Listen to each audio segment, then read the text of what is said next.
Hi everyone, it's me again, Ma'am Je, and welcome to another short vlog.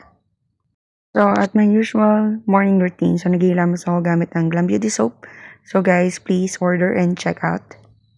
Effective yan sa may mga pimples and active breakouts. So, kailangan nyo to. Dahil ito ay may niacinamide and then meron din siyang charcoal na nakatutulong para ma-help na maging dry ang skin and ma-close ang pores para maiwasan ang pagkakaroon ng pimples. So, during red days, expect nyo na magkakaroon kayo ng pimples. Pero after, nakakatulong yan para humupa and then unti-unting mawala yung mga pimples and maglighten yung pimple marks. Right after kong maghilamos, edi syempre nag-toothbrush naman ako. So, Friday yan, unsuspended ang klase at kita nyo naman, medyo maulan at makulimlim ang panahon. Dahil may mga kailangan akong gawin sa aking work, ay naligo ko ng maaga. So, nakikita nyo naman, ginagamit ko yung Yusufine Hair Treatment Cream na nakatutulong para ma-avoid yung pagka-frizzy ng hair, para iwas buhol-buhol at mas madaling suklayin. So, yung link niya na i-post ko na, pero po-post ko ulit. So, please, mag-check out na kayo, kailangan nyo yan. Dahil may lalagay ako sa aking lips na Vaseline Lip Therapy. So, dahil ginamit ko ang kamay ko, edi naglinis muna ako ng kamay gamit ng sanitizing. So, yan.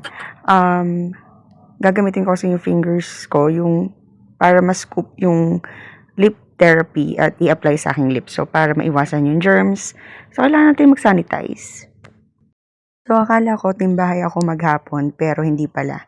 So, may kailangan pala kaming gawin sa labas. So, hulaan nyo kung nasan kami. So, nandito ako sa Walter Mart, hindi para mabili, kundi para may isettle na bills. So, alam niyo naman pag adulting na talagang puro bills na lang. Pwede sana kung bills sa puro pera kasi hindi bills na bayarin. Paano nag-window shopping na naman kami mag-asawa ng damit at pabango dahil hindi naman talaga kami bibili. Wala, naningin-ningin lang kami. At napapasok kami dito sa supermarket at may kaunti kaming napili na bilhin. Bale, wala pa sa 10 items yan. So, yan lang. Ganyan lang siya kaunti, ha? Bilang mag-asawang trentahin, so ito na yung iniinom namin, hindi na milk tea. Lemon juice with ginger. Habang tinitingnan ko yung resibo, imagine, nasa 400 plus na yun, 1,000. 500 na lang yung sukli. So, ganyan kalala ang inflation. Flex ko lang itong chinelas na binili namin na asawa ko na 150 pesos lang ay dalawa na buy one take one. So, tuwan-tuwa kami.